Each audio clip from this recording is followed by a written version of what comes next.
15 Jahre Gefängnis wegen Tötung. Vom Knasti zum Unternehmer. Marcs Bannister Meile. Heute reden wir darüber, wie Marc seinen Weg vom Mörder zum liebevollen Familienvater und Unternehmer gegangen ist und wie er jetzt über seine Vergangenheit denkt. Und wir haben heute auch eine Premiere, die noch einige Male wiederholt werden wird. Dieser Podcast ist in English. Your Bannister Meile, der Selbsthilfe-Podcast für dein Leben in Freiheit. Mit Clara, Lennart und Christian. Hello, Marc. Hey, how are you? Good, thank you very much. Hi, Christian. Hi, Clara. Hi there, Lennart, and hi, Marc. Hey, Guys, where are you right now? Where are you, Marc? I'm in London. Yeah, In we your are. office? I'm at home actually. My feet's up on the table, just relaxing.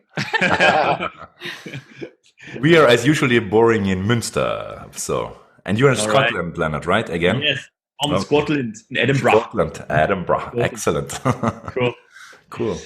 Yeah, Marc, amazing to have you on our podcast, Thank you. as relaxed as you are right now. Yeah. I got to know you a few months ago, and I was really inspired by your past and your story that you shared with us. Yeah. Can you just take us on a little journey back a few years ago, where you have started your journey, so to say? Can you take us on that journey a bit to explain? Yeah. Well, the interesting question is, where did my journey start? Whether it was a few years ago or many years before that, I'm not really sure. I guess I would say that my journey started as a kid. But maybe the realization of my journey or a new journey, I guess we change destinations many times in life. So it depends at what stage you want to understand my journey, if that makes sense. Mhm. Sure. Maybe the Christian? Yeah, I think you said something very true. That a journey always starts at the very beginning, and in my experience, it Yeah. always starts with the childhood, right? Yeah.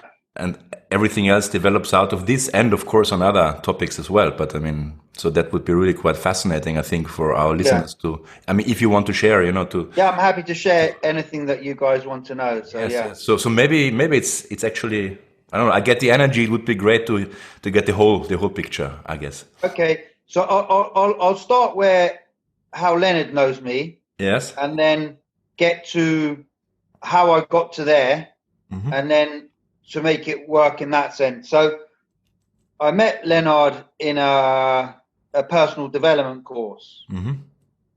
and my story of how I got to that was I went out with my uncle once, and he got me fairly drunk and inebriated, and got me to agree to do a course that I didn't want to do.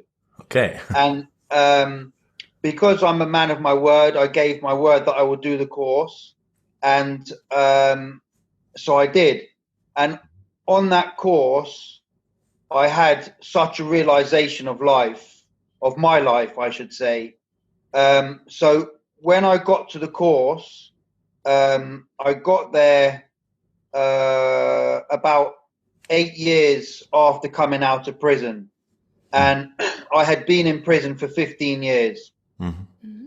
And there were many things that I got on that course that really, for me, have transformed my life in this last year. But I had thought to myself that when I'd come out of prison, I'd change my life in the sense that I wasn't doing crime anymore. And I had started my own business and created a business that is quite successful, at least probably successful in my terms of spending so long in jail, coming out without any qualifications. When I came out, I didn't even know what an email was or how to send a text message. And now I have a web design company. Awesome. I had thought to myself in that period of time that I'd made great transformation in my life and I'd put my past behind me and stuff.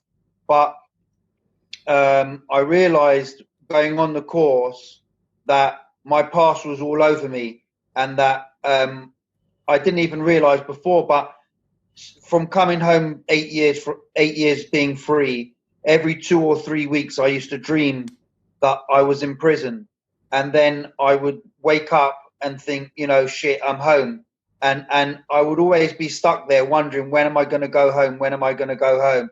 Until the morning when I wake up and I think, oh right, I'm home. So I got up and I shared that with people, and I haven't dreamt about it ever again. Wow. And what I started to realize, and where I ended up meeting Leonard, is that what is possible in life and what life is about. So I had changed my life, but I was getting up every day. I was going to work, coming home, looking after my son, having dinner, doing, so every so often you do something fun, etc. But there was no purpose to my life, and there was nothing outstanding or any contribution to anyone else in my life. And that's kind of the journey I'm now on. So now I've started to go to talk to children in what's called pupil referral units. So in England, when kids have got in trouble at school and they're kicked out of school, they end up going into what's called a pupil referral unit, which is maybe the last stop before prison, or, just not going to school anymore. So I started to go there to give talks. They're all quite young, some of them about 13, 14, 15, and to try to help them change their lives and have a commitment to them being able to transform their lives and do something completely different. And so, as I said, my journey started many, many years before that. And I don't know if you want me to go into that right now, or... Yeah, maybe to kind of understand a bit the background, because... Okay, so when I look at how I got into understanding why I ended up getting into a criminal lifestyle and like violence and drugs and all that kind of stuff. And I see that when I was about 12 years of age, I think 12, 13 years of age, I got mugged a few times at knife point and by, a gang of people. And that incident really, those few incidents in a small space of time really left me feeling quite small, vulnerable, defenseless. And as a kid, I think we all make a strategy in not trying not to feel a certain way. So I've always tried to, since then, I felt ashamed of being so small and being so vulnerable. And so my strategy that I chose was to become as strong and as dangerous as these people that mugged me. And so from that, I started hanging out with worse kids, getting involved in crime. But then when you start that type of thing, for the journey, everyone starts things for different reasons. And I actually started my journey in order to be able to look after myself and to defend myself, because I didn't feel safe. So that journey became catastrophic, because if I started hanging around with people that are doing low-level crime, so you start doing low-level crime, but you're going to mix with people that are doing a bit of a higher-level crime. And so then you still feel unsafe, and you still have that same feeling that you always felt. So when that happened, I then had to get to do the same crime as them and to be on the same level as them for me to feel safe. But then you find people that have done something more, so you start doing more and more. And it was a continual cycle. So, I ended up getting into, I've all kinds of violence and crime and selling drugs and robbing drug dealers and, robbing drug dealers at gunpoint. And in the end, at the age of 19, I had what is in England called beef. I had friction with some other people, and I ended up killing someone, and I went to jail for that. So I went to the jail at the age of 19, and then even when I was in jail, the same cycle prevailed, because outside you can have a knife, you can have a gun, you can have friends with you, but now you're in jail, you've got no one with you, and now you have to start standing on your own 2 feet again. So it carried on a cycle for me of getting into more violence and fighting in jail, fighting with staff. And I had a realization maybe after 8 years of jail, I think around about 8-9 years in jail, that I think I was on a wing that was predominantly for everyone in jail for murder. And I thought to myself, I realized the madness of what I had been chasing my whole life, because I realized, like, I've killed someone, but someone else has killed 3 people. So say, but if I kill 3 people, someone else would have killed 10 people. So would I have to kill 10 people to feel safe? And I got to the realization that, hey, the world is not safe, and you can never really be safe. And you could, I was chasing trying to succeed in something that was total madness. And I got that understanding from that. But it's a difficult place to start changing in, if that makes sense. It's a very difficult environment to make change and try to bring positivity in a place that's full of negativity. Yes.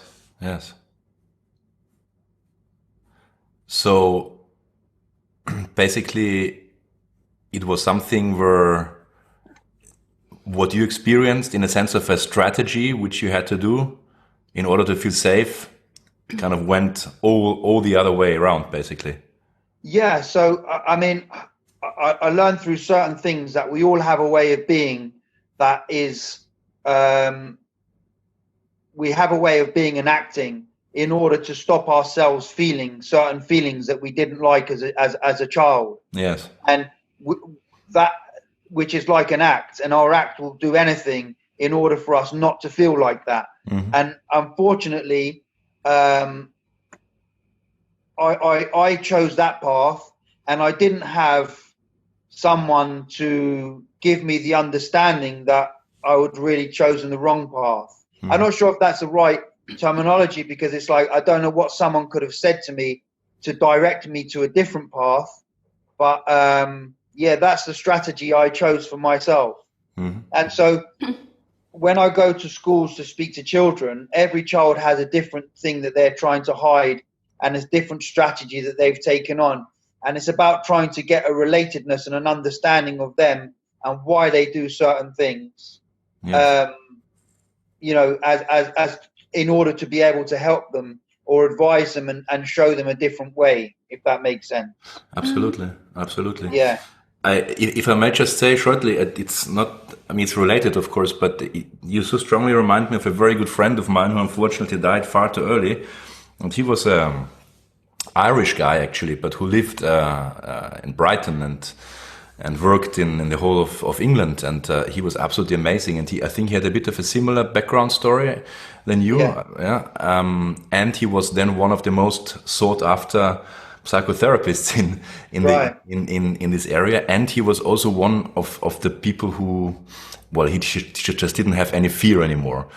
And he was really helping lots of people. And I mean, he would have been the guy who, whatever, let's say like in Worthing, for example. Yeah. I mean, there are some areas where the police, I mean, the normal police doesn't go, they only go in there with guns. Yeah. He would just walk in there with his staff. He was a bit of a shaman as well. Yeah. Yeah. Just walk in with his staff, with his short, t-shirt. Yeah. And just walk in and just sort it out. And basically by the story he developed or he had, and by solving it and by, working through it, he just got an incredible, how do I say, he was an incredible symbol for other people. And I mean, I think this is what you also. Yeah. So I look now and think, actually, what is the purpose of life? And I've had an experience that, wasn't a good experience. It wasn't a good experience for me. And, I remember once having a conversation where my uncle had said to me, I'd come home and he said, look, I know you've had a really bad life and blah, blah, blah. And I was really quite offended by that. And I was saying to my brother, like, who's he saying to me that I've had a really bad life? Like, what does he know? How does he know me? And my brother said to me, Marc, you sat in jail for 15 years. Like, how can that not be a bad life? You know, it's like, how can that not be bad?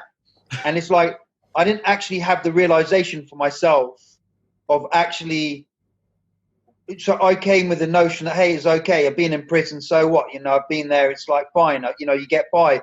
But actually, it's the realization that it's not a good place, that you do suffer there, and that even though you're okay in being in a place like that, it's still a bad place. And, you know, you go times where you can't eat any food, you're hungry, the food they give is disgusting, so you're not going to eat that, and you haven't got any food in your cell. And so, you know, you have a day where you're actually, you just don't eat, you starve. And there's many different aspects of that. So, I mean, I spent one time, I think 3 months down in segregation area where the conditions are dreadful. It was the summertime. It was boiling. There was no windows. They had plastic sheeting over as a window. You know, there was blood on the walls. There was urine on the walls. The toilet was filthy. And in those days, when you got in trouble, they would take your mattress out of the cell at 8 o'clock in the morning, and you wouldn't get it back till 4 in the afternoon, I think it was. So that, you know, it's not comfortable being in your cell. Yes. And what you'd have is like a cardboard chair and a cardboard table. And at some stage you'd try and open the cardboard and put it on the metal springs of the bed to try and sleep. But it was like, you know, very painful sleep and stuff. And when I think now, I have a child who's just turned 10. And if I thought that he was going to have the same situation as me, I'd be devastated.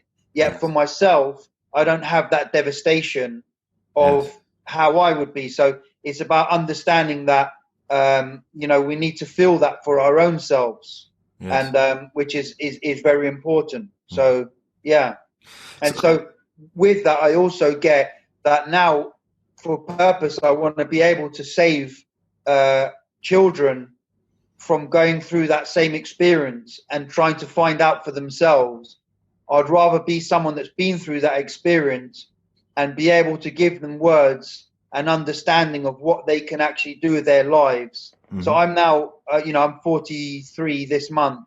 I'm now, I would say, you know, restarting my life and changing, transforming, I would say, how my life, what I want from my life and how it is. But I would like to be able to give them that transformation from the age of 13 and certain wisdom that you either have to go and experience it, or someone can hopefully deliver it to you if you will listen to it. And hopefully if it's delivered in a way that you can hear it and listen to it. And that's what I really want to do, and really want to change how things are for a lot of kids I mean, I say in the United Kingdom, you know, hopefully one day that can move out to other countries too, you know, because kids of the world is important. Absolutely. You know?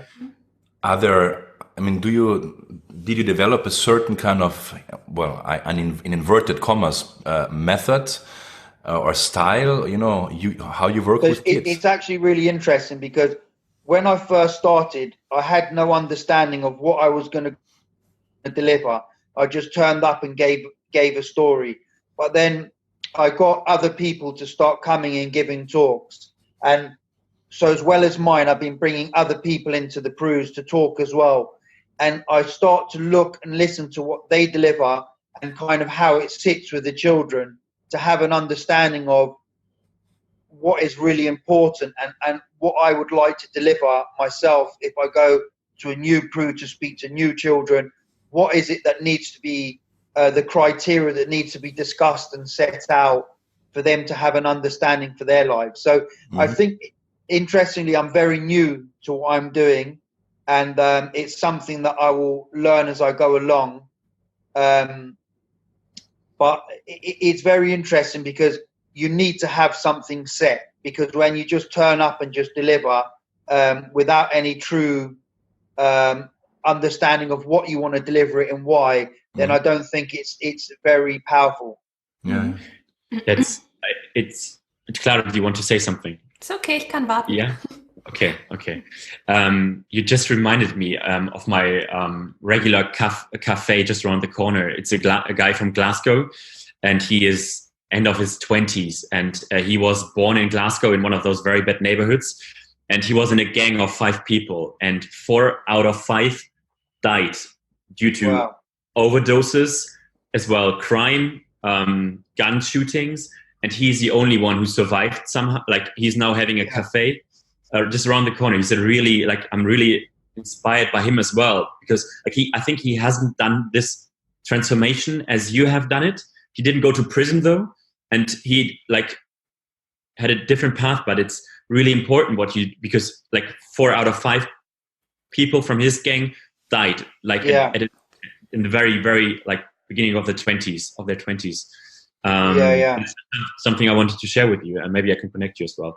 But another question I was having, Marc, is when did you have the first time the feeling that you didn't feel safe?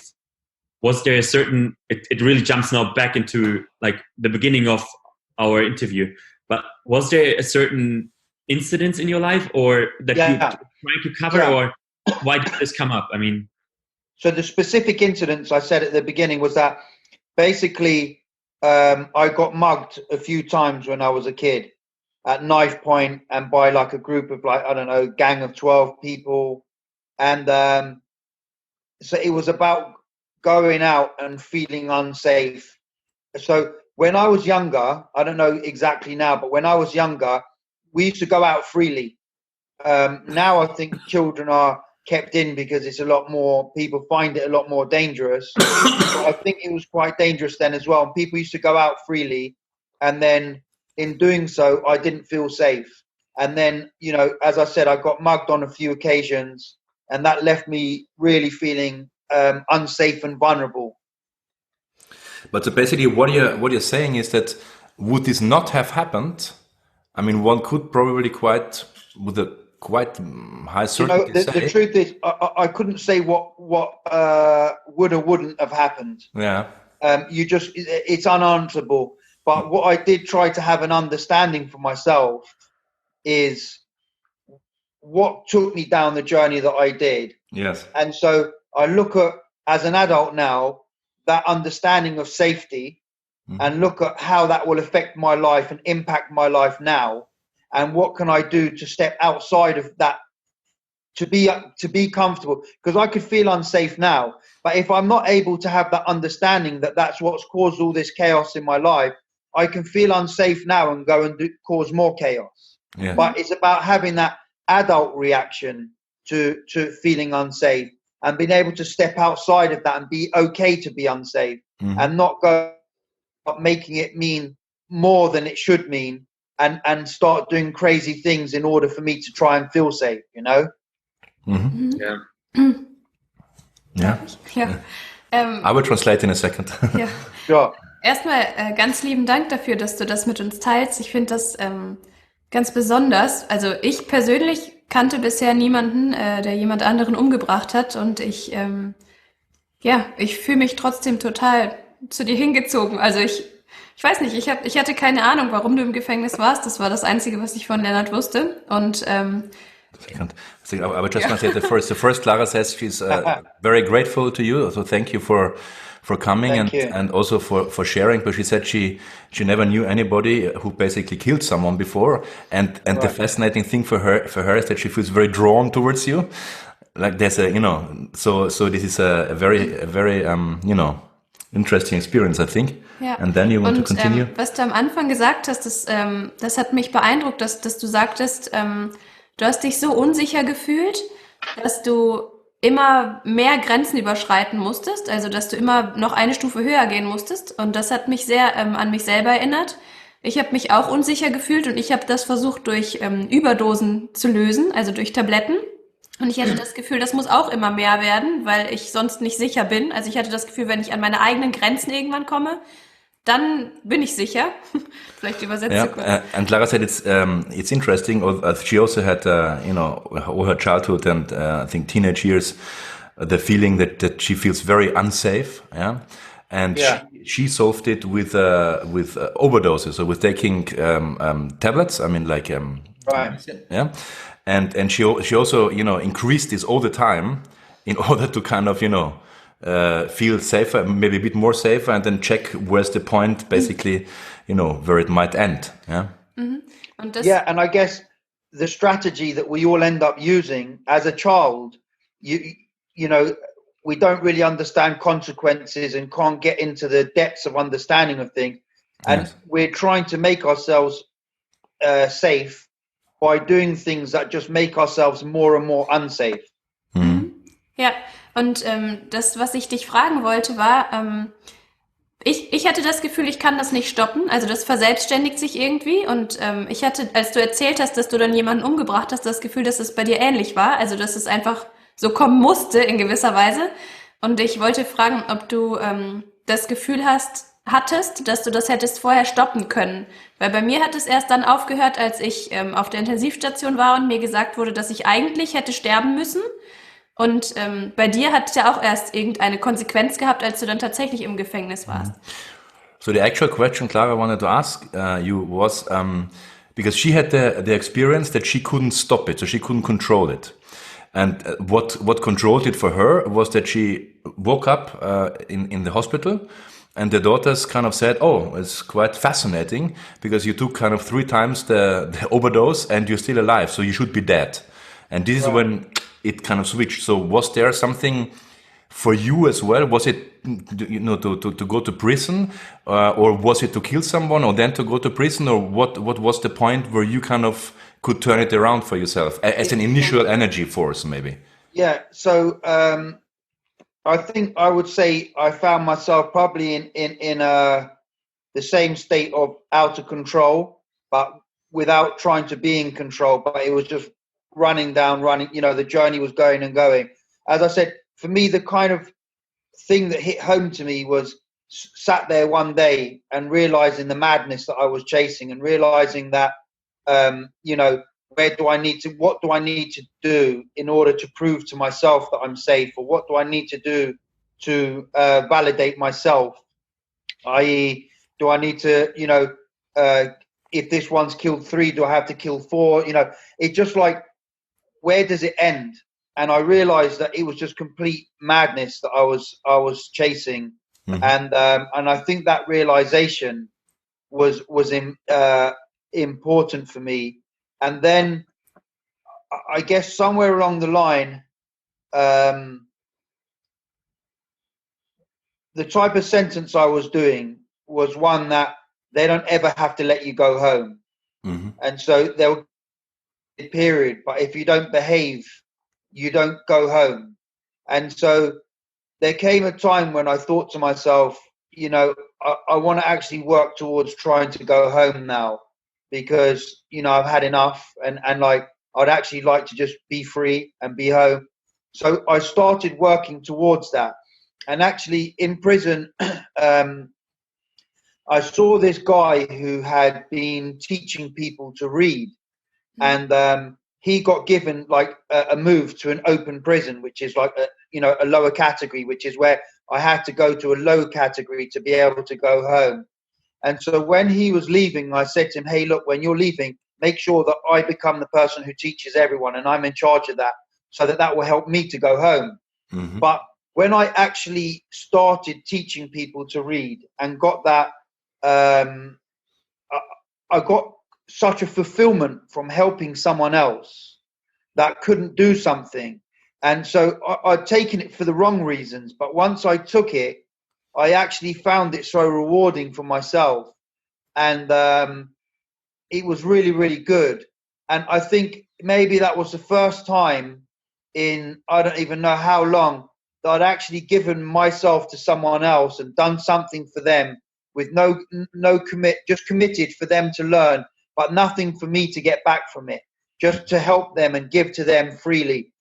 And I think that made a lot of a change within me, because it's funny, I learned recently, someone was saying that, do you know how you achieve true happiness? And like, you know, so we're all thinking many things, but they're saying that the only way to get true happiness is by doing something and giving to other people. And so, for instance, I'm a football fan. After tonight, I'm going to watch Tottenham in the Champions League quarterfinals. Yes. And if we win, I'm going to be really happy. But that happiness will last for, you know, an hour and a half. You know, the next day you get back to work and gone. But when you give to other people, the happiness is so lasting. So, for instance, a little while ago when I went to do one of these talks, so I took someone else and we delivered a talk, and I needed to go off. I do it on a Friday morning, so I go after that to work. And so when I was leaving to go to work, I saw that one of the kids didn't want to go back into the class, and they were having like a bit of a difficulty. And I thought, you know what, let me just go and speak to him. So I said, look, come, me and you sit down and we'll talk in the classroom. And we sat down one-to-one, just me and him. And we started talking about life, and I understood that he's probably selling some drugs. He's only 13. And basically, I got the relatedness to him that his dad's left, his mum's struggling, you know, he's got a younger sister, and he wants to try and help with his family. And so he tries to get something to get a bit of extra money for his family. So we got the understanding that he's committed to his mother, and he loves his mother and his sister, and he wants to help them. So we looked at first the consequences of what happens if he gets caught and goes to jail. Mm-hmm. What would that love be for them?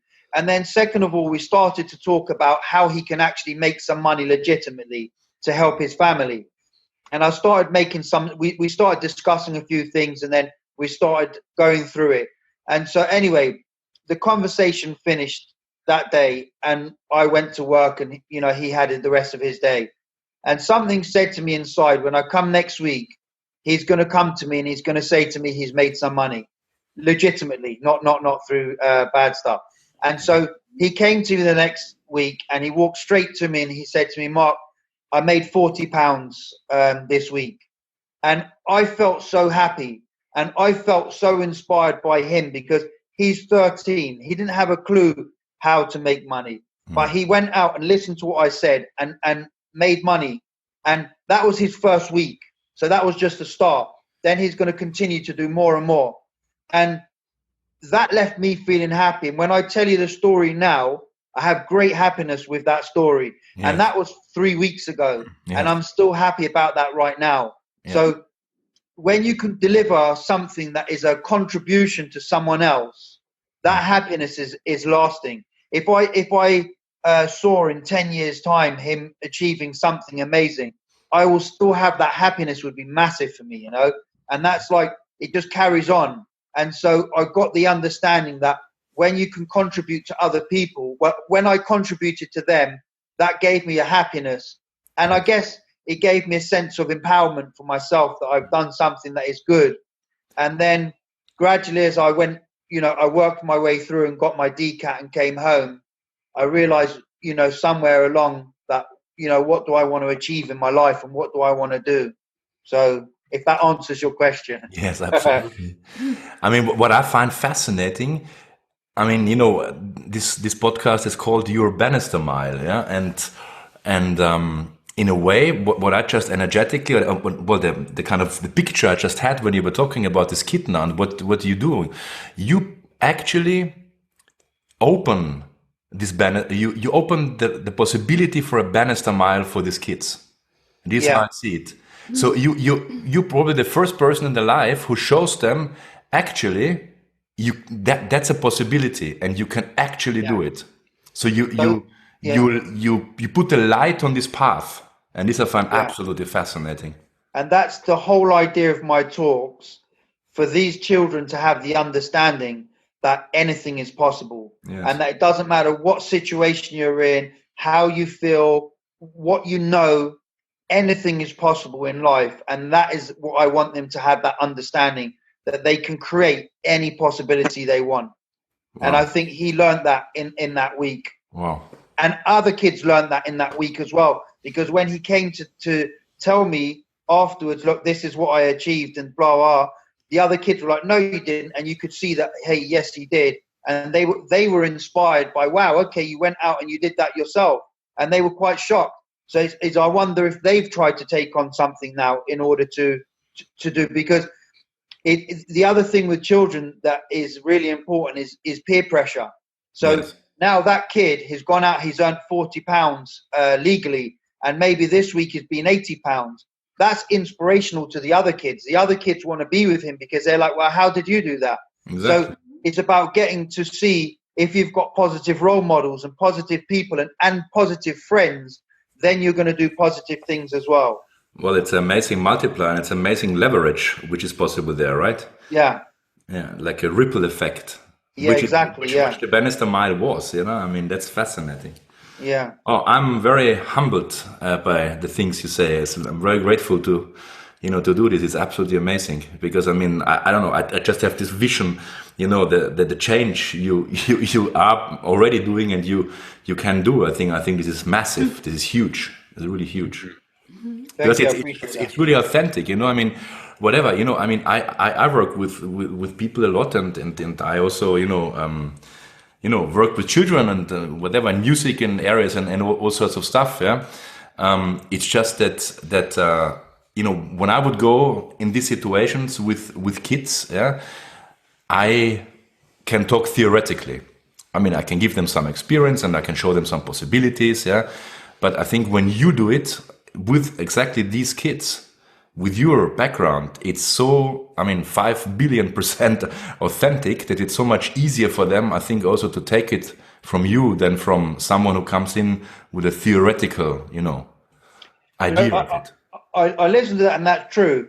But what people don't get is that if I came there with my past and my experience and have no relatedness and understanding of them, they just won't listen to me. And if you come there with no past and experience and can relate to them with things that they get, they will listen to you. And Maybe. So it's interesting to have that thought that, so I want to try and transform a lot of things. Mm-hmm. I'm not really sure where to start yet, but teachers and children from my understanding in schools now, they're so far removed from each other. Oh, yes. And I feel like something needs to be done for children and teachers are the adults, right? So to start with the teachers, yes, because the way that the teachers will transform the way the children will be.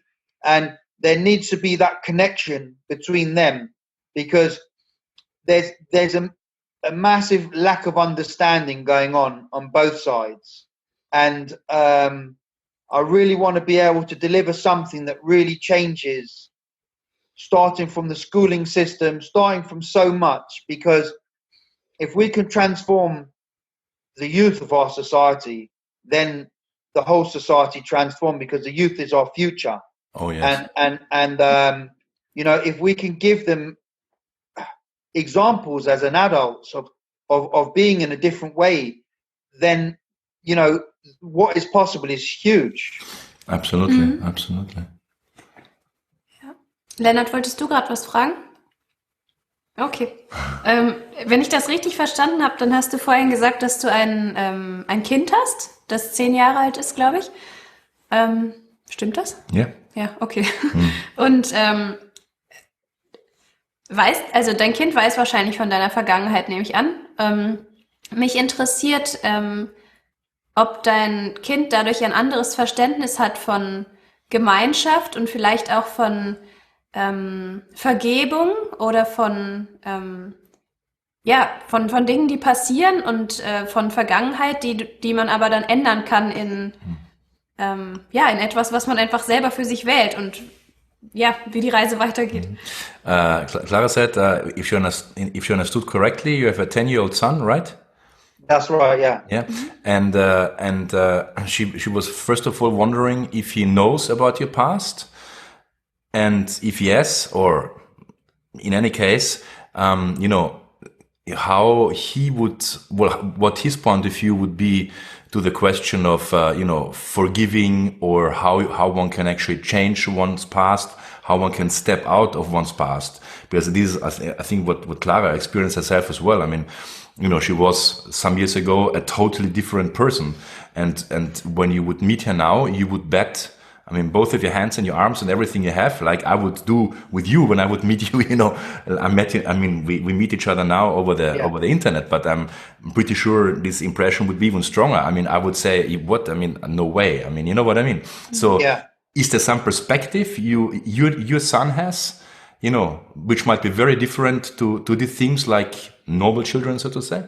Yeah, it's a very interesting question, actually. So, number one, so first of all, yes, my son does know. Mm-hmm.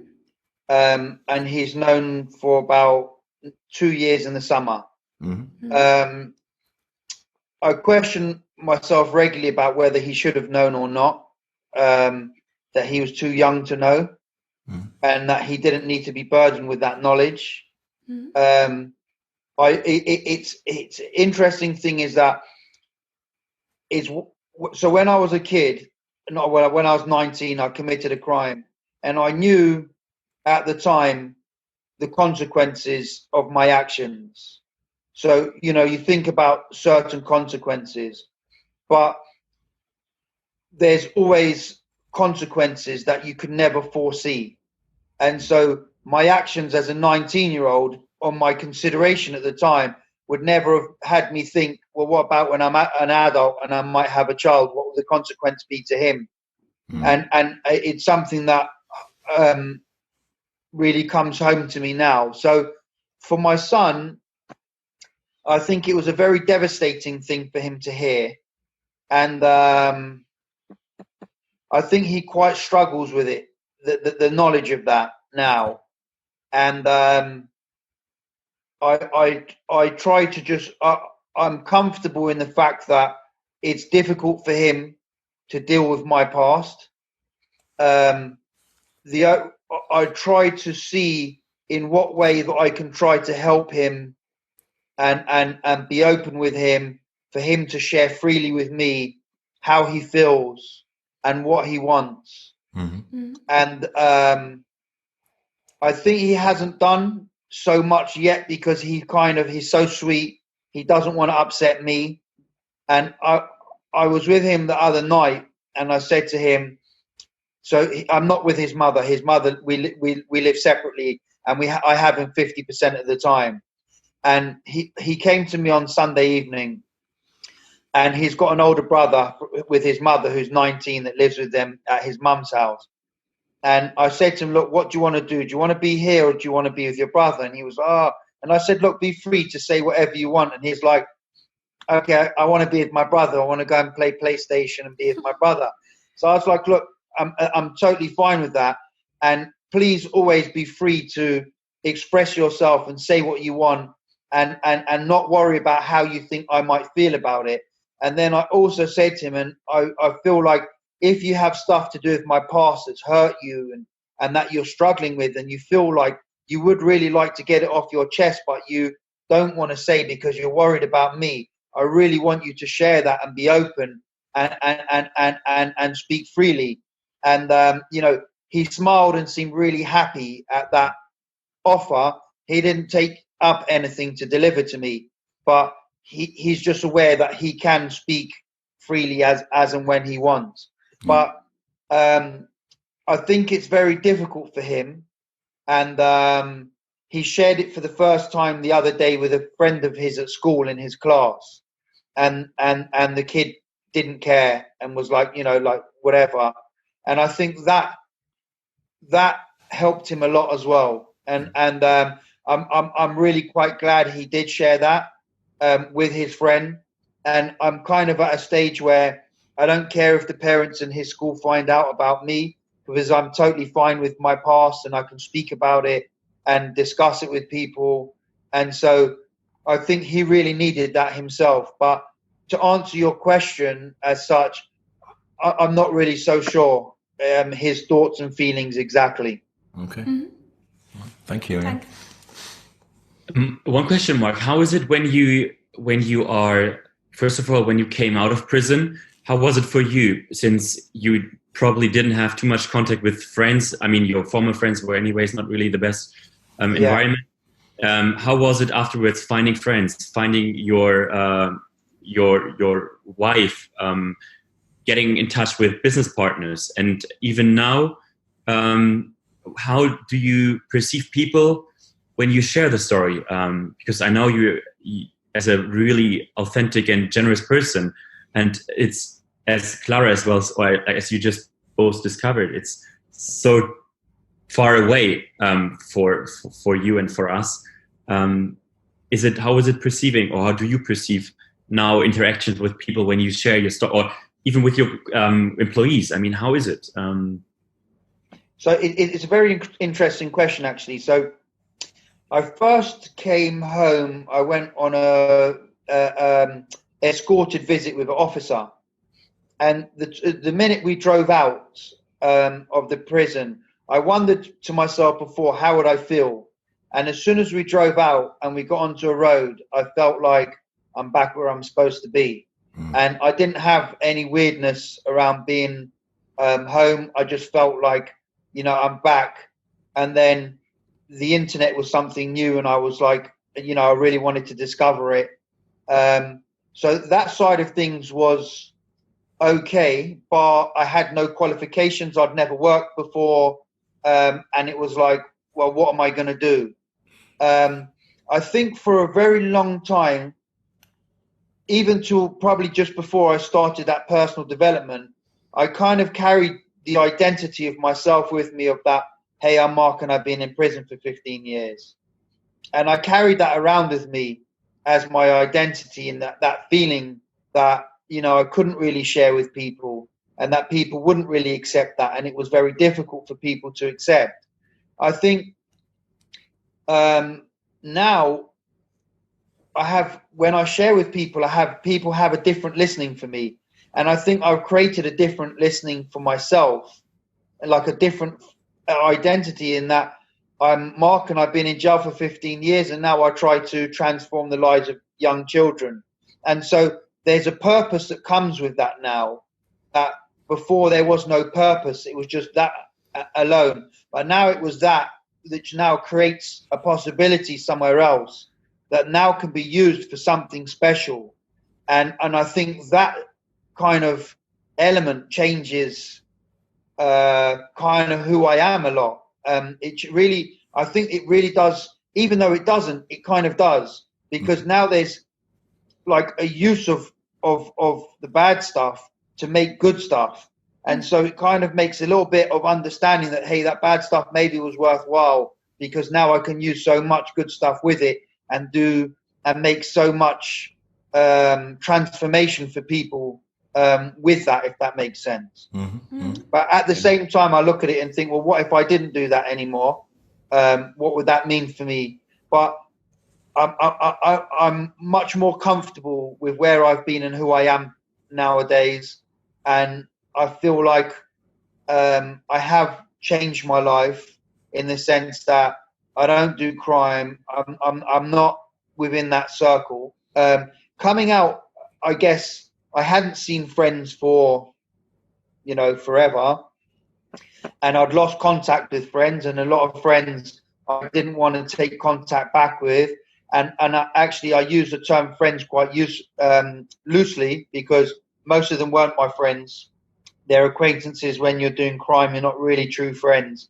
Friendship is something that's come from something a lot different to that. And I would say probably even now, I don't have a lot of friends. I really don't have a lot of friends, but and I keep quite a small circle. I guess it's just kind of, where do you meet friends? I go to work, I meet people, so I have got, some friends, etc. But it's quite hard to make a new friend kind of group, I guess, in life. But I don't say that in an uncomfortable way. I've got, good friends. If I haven't got something to do, I phone a friend and, I go out and do something. So, yeah. Watch football. Yeah, watch football like that. Hopefully, leave him feeling happy rather than sad. But, yeah.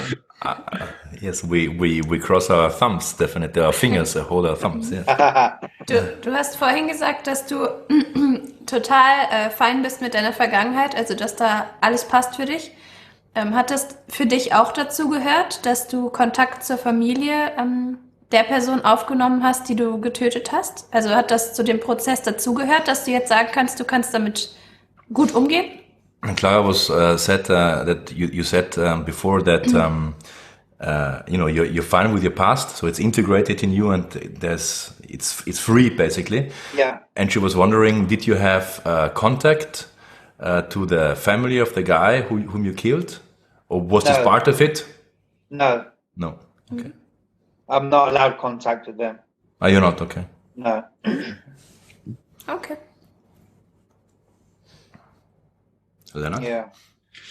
No, I'm honestly, sometimes I want to ask questions, but I'm so inspired by what you share. Yes. And I don't want to interrupt the flow of what you say, that I'm holding myself actually so much back.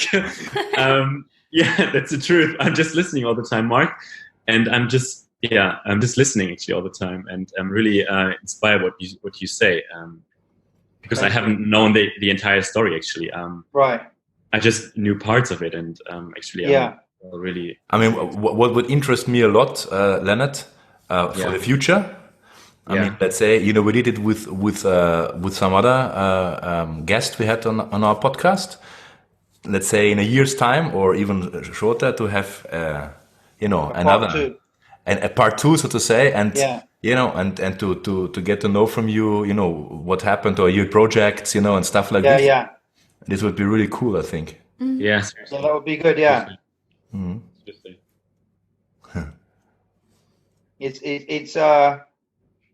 It's very interesting to discuss, you see, because when I discuss with you guys openly, then I find things for myself that maybe I didn't realize before, and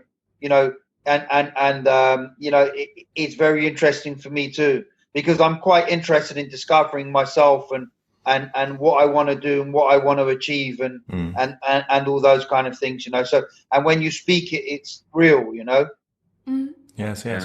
Well, I mean, I think this is what we experienced, Leonard, as well. I mean, all the 10 now, the 11th, kind of episode we did now. I mean, for me, it was like, or it is like, I mean, on a totally off-scale level, enriching my life. Yeah, I mean, this is just fascinating to have real, authentic kind of talks with people, and to not to have to hold back or kind of follow some, society kind of, rules. You just literally talk, on the point, core source energy, and nothing else. I mean, this is absolutely, I'm very, very grateful for that, actually. Thank you. And I'm grateful for you guys too. Thank you. Process as well. Yes. and what I discovered as well in the last weeks of doing the podcast and actually starting the podcast was I'm realizing every time when somebody shares something really inspiring and authentic, I'm having goosebumps all over my body. Yes. And actually, when you shared over the last hour, I was having constantly goosebumps. And this was like the longest period of having goosebumps over the last episodes. So, my body always says if something is authentic or inspirational, and just give this feedback to you, Mark. Absolutely fascinating. Yes, thank you so much for that. I think possibly for me also, as I said, it's a new journey for me, and it's a kind of a new start and a new beginning. And I appreciate hearing how my words and story affects you guys, for me to feel more empowered to share it and more empowered to use it for good things, to see that people actually feel that there is something to gain and learn from that for people, and there's a lot of goodness that can come from that. So it's very valuable for me to hear that. So I really appreciate that. Well, I think it's huge. I mean, I think it's huge. That's the only thing I have. Yeah. Mark, would you have listened when you were 12 years old to yourself now? Honestly, I really don't know. I really don't know. I mean, I'd think to myself that what I've got to share now would be quite shocking for a 12-year-old, that they would actually sit and listen and think, whoa, that's a lot to take in. I think what I really want to be able to deliver is my story and what I want to share in a very succinct way that makes it easy to listen to and is quite precise in the points that is important. for children to hear and understand, if that makes sense. Yes, Because absolutely. it needs to encapsulate something for everyone, and not for just like when people do sales, you make a mock character, and that's the type of person you want to sell to for your business. It kind of needs to encapsulate more than that for children, because it's now about feelings and all that kind of stuff. And when it comes to feelings, people, you have 10 people experience the exact same event, and 10 people have a completely different feeling to it. Yes. And a completely different effect to it. So I kind of want to get it to be succinct enough so it delivers the right thing for something of value for everyone, if that makes sense. Yes, absolutely. Ja, das passt zu der letzten Frage, die ich dir gerne stellen würde. Und zwar sind ja leider nicht so viele Schüler in unmittelbarer Nähe von dir. Also die ganzen Menschen, die nicht in London, wie hieß das? Da, wo du wohnst, ja. Die nicht dort wohnen, die kriegen dich ja leider nicht mit. Die haben ja nicht diesen Input von dir. Gibt es irgendwas, was du vielleicht, auch wenn das jetzt vielleicht schwerfällt, kurz fassen könntest für alle anderen Kinder auch, wo sie auch davon, Gott, mir fällt das Wort nicht ein, Schwangerschaftsdemenz. Profitieren können. Ja, genau. So, yeah, a very good question. I had the same one as last question. Yes, I think it's a very good last question to put it on the future. Clara said, unfortunately, not. Well, I mean, you can have an influence on the kids in your area where you are, so where you physically can be. So, using also our podcast here, would there be any kind of, condensed, kind of intensified message you would wish to send out to kids, and maybe also to parents from kids who maybe are in this situation, or maybe also are not in a situation, just generally some conglomerated wisdom you have gathered in the last years? It's a very difficult question to answer. Yes, we know. One thing I'd say is I'm aware also that I can only deliver where I go to tour. So I have been, and don't hold me to this, but I have been in the consideration that I need to write a book create a book with a purpose that can be spread out much more than just me visiting places. Mm-hmm. For kids, I want them to have the understanding that no matter where their life is or what's going on in their life or how far they've gone down the road, that they need to have the understanding, well, they don't need to, but I'd like them to have the understanding that anything can be transformed and they can create anything that they want and have every possibility they want. If you can't read, it doesn't even, someone thinks, I can't read. Even if you can't read, you could still be an author, because you can learn and you have the possibility to learn anything that you want. And they have the possibility to be anyone that they want. They have to create that possibility. And that is doable. And that is what I kind of want children to understand, that they can do, and it's possible to do whatever they want. And so another kid would have had the same experience as me, and I went off and caused chaos from it. They might have gone off and become the prime minister from that. Who knows what it is, but anything's possible.